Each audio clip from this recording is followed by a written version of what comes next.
I'm joined today by Angie Orth. She is an author. We're going to get around to that book in a little bit, but we need to get to know you first of all a little bit better.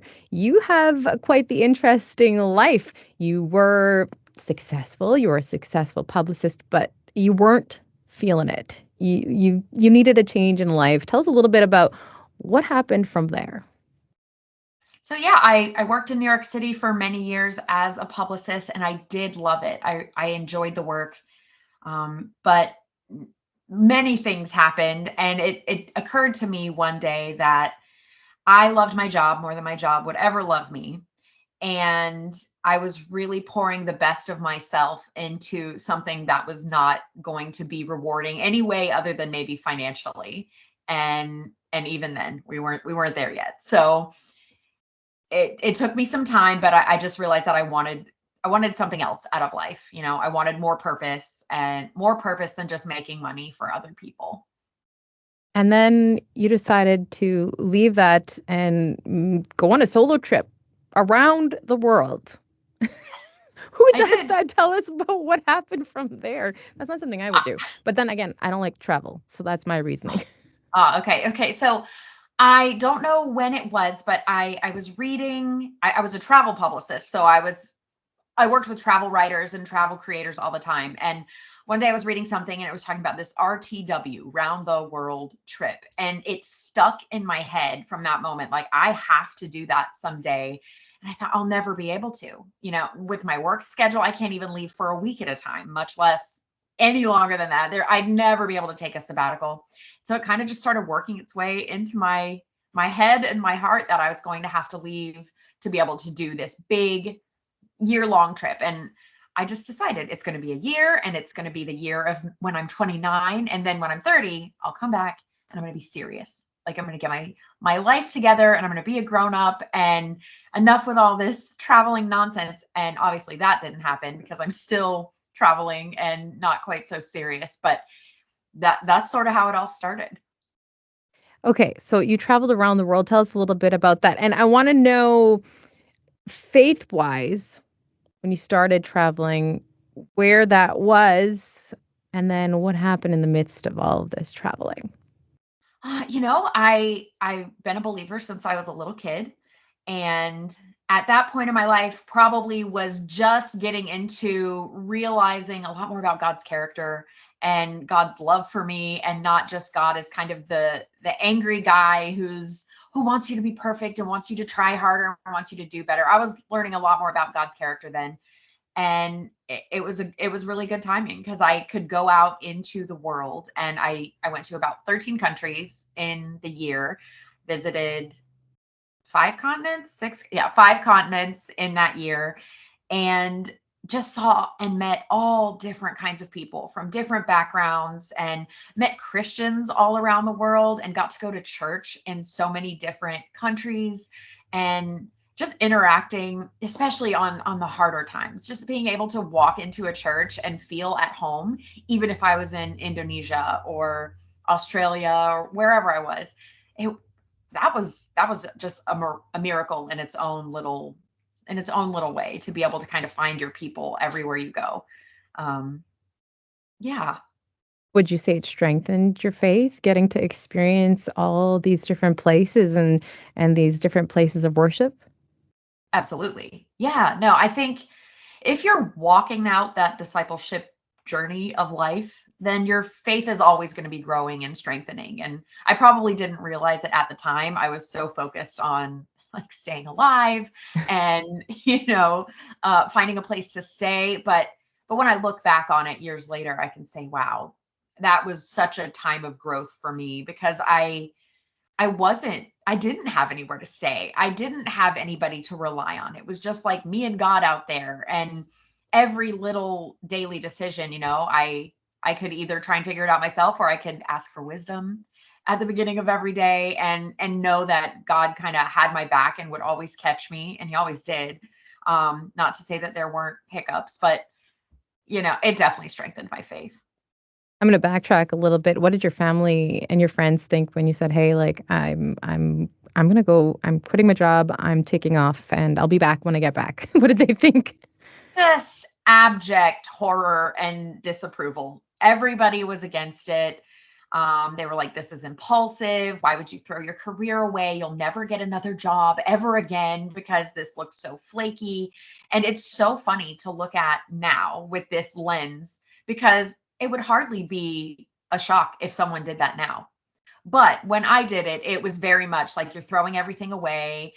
You're never going to be a mother because you're getting too old, and you're just giving up all the things that make a woman valuable just to go be selfish and travel and whatever. So it was definitely fighting, going against the grain at that time for But now sure. you are still traveling. You do have your book now, Flirting with Disaster. Tell us about that book and why you've continued to travel after all of this.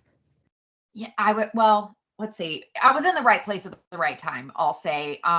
It was the wave, the very first of the wave of kind of becoming a blogger that could then monetize and be a creator. So I was there, I started it before you could even think of those things. It was not a career, it was not something you could make a living at. And then I did my trip and I built this following, and then I was just there and it just kept happening. So I continue to be a content creator of travel, and I love it. It's really fun. I love being able to tell other people how to travel safely and on a budget and where to go and where not to go. I love being able to be like a travel evangelist and not a traveling evangelist. Those are different things, right? But but yeah, and so I finally got to write my book about that year abroad. And I blogged obviously all the way through, but that was more like I saw a giraffe today and a fun thing happened, and check out this cool picture I took. The book is much more vulnerable and behind the scenes and what was going on in my faith life, in my relationship life, and how all those different destinations kind of played into that. So it's definitely travel, but it's got a lot of faith and a lot of heart, and it's also really funny. I know it says disaster on the cover, but it's also very light and there's a lot of joy in it. Speaking of joy, I watched your social media when your book first hit the shelves. What Mhm. was that like to see the book? I know you were in tears in the video, but what did that feel like inside at that moment? I think I'm still processing because it was such a huge dream. And I think when you have your dream in your hands and it's something that's taken basically your whole life to kind of condense into 80,000 words, it's a lot to process. But every time I see the book on a store shelf, I'm just like grateful and in awe. Like I can cry just thinking about it. It's so exciting that I had a dream and I got to do it. I got to write the book I wanted to write. I got to tell my story of faith and I didn't have to water it down for anybody or any reason. It's just my story. And like that, a lot of people don't get to do that. So I think I'm just very grateful about it. Every day I wake up very grateful about it. Now the book's been out for a little while. What's the response been like from those who've had the opportunity to read it? It's been what I dreamed it would be. Like I feel like it's falling into the right people's hands, and they're like, this is relatable, it's funny, I laughed out loud. Like I just wanted people to laugh out loud, and I've had some really great reviews that have just given me, oh, just all the validation that the work was worth it, and the blood, sweat, and tears, and the heartbreak, and all the fear, and there's so much that goes into it. And yeah, writing a memoir is not easy. Writing a memoir is just like cutting yourself open and Yes. letting everybody take a peek inside. And I probably didn't know that going into it. I think if I knew what I knew now, I would have been even more scared of it. But yeah, it's amazing. Writing anything about yourself. Oh, it I just know. it sends shivers down my spine. Not something that I enjoy either. You mentioned though you've heard that it's been landing in the right hands. Who were you hoping to reach with this book? I think it's for anybody who didn't know what to do at some point or still doesn't know what to do. And I think when like I said, I was 29 and I thought 30, I'm going to figure it out. I'm going to have it together and I'm going to know what's next and I'm going to have it all together. And I didn't. And And that's who this is for. It's the person that's like, I thought I would have it together by now. So that can be somebody who's 18, who's under all this pressure to pick their major or what they're going to do with their life, or somebody who's in their late 20s and it's like, it's not how I thought it would be by now. And I thought I would have it more figured out. Or somebody in their 40s who's like, I made a lot of sacrifices for other people in my young life. And I wonder if there's more to see and more to do. And do I have permission to do something that maybe doesn't align with what everybody else thought you should do? So definitely, I just think it's for somebody who's ever questioned if they're on the right path.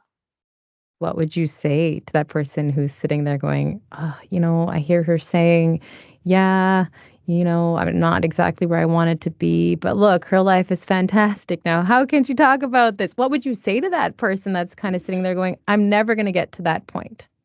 I would say nobody's life is fantastic all the time. And I do hear that a lot. I hear, oh, I wish I could travel all the time like you. And I think, wow, you don't even know what goes into it and how different it is now as a professional traveler versus just somebody who did it for fun. Like everybody is dealing with things behind the scenes. And be nicer to yourself for one thing, and have more grace with yourself, because then that spills over to other people. And yeah, like think outside the box. You don't have to do what everybody expects you to do. I think hold up those expectations to the word and compare those and see what did Jesus really say about what a woman's role is, and where the just like, how are we going to be powerful for the kingdom? What does that look like for you? And God's given us all different talents and different strengths. And so I don't think everybody is supposed to be doing the same thing. I think there's just God is more creative than that, than to put every single person in a box. And so go figure out what that is. What makes you come alive? For me, it was travel. I was so excited about it. And I wanted to go meet people and go do all these things. And also know that it's going to change. We're not we're not the people that used to work at the same job for 50 years. And like that doesn't happen anymore, and that's okay. You do not have to stick with what you decided when you were 18 years old. You do not have to stick with your major. And there's so much pressure to do that and to kind of pick and stick with it. And you don't have to. The world is your oyster. And I say that as someone who I feel like I change careers every 3 years because there's always some new thing. Like I just started podcasting last year and I love it. How have I not been podcasting all this time? It's so much fun. And I actually blog a lot less than I used to. So it's fluid, and you don't have to pick one thing to do. It's just kind of figuring out where God wants you and just walking that out every day. It's not easy. Nobody has it figured out. I do not have it figured out 100%. I have no idea what's going on, but I wrote a book because I figured out what happened back then. And I hope that it can help somebody in that sort of stage of making decisions. Speaking of that book and speaking of you, for listeners, the listeners that want to follow you, want to find out more information about the book, how can they go about doing that? So the book is Flirting with Disaster: True Travel Tales of Fear, Failure, and Faith. And you can find it anywhere books are sold. So that's very exciting. And then I'm all over every social media platform as Angie Away, Away, like away. And I'm just everywhere: Threads, Twitter, Facebook, Instagram, TikTok, all the places, because that's what you do when you're a professional content creator. Yeah, so you can find me there. And then my website is angieaway.com. And that's the website I started to travel. So it is 13 years of resources and help you plan a trip and inspiration. Wow. Everything. One last question. If you could turn back time and change anything along the way, would you? I'd probably keep it the same because I know how the things I went through are helping other people now to navigate.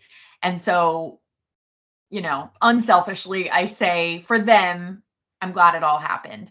Um, I probably would have been a little more prepared in certain ways, and I would have had better travel insurance coverage and medical evacuation and various things like that I think just the wisdom that comes with doing it and age and being better prepared. But but yeah, I don't think I'd change anything. It worked out the way it was supposed to. I learned the lessons that God had for me, and it's gotten me to where I am now. So wouldn't I change. s- I said that was going to be my last question, but you brought up the travel insurance thing, and I forgot to ask you, like, you have had quite the experience in your travel.